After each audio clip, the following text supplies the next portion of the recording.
In the world, everybody wants someone. Everyone wants their assistance. Nobody wants to become servant. Everybody wants to become boss.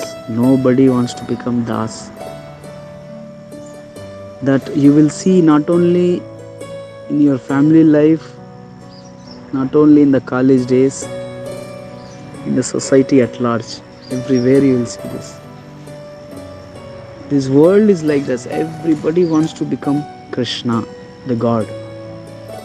Nobody wants to become servants. That is a very, very difficult thing in the world. So it is very natural to see people, they are not ready for helping, coming ahead for help. So until unless you express to them, they won't understand. That is my 2-point answer. One is, that is the nature of this world. Everybody is a boss. Everybody wants to become a boss. If they are not boss today, tomorrow they want to become boss. Second thing is that until unless we express, others won't understand what we need exactly. So express. Hare Krishna.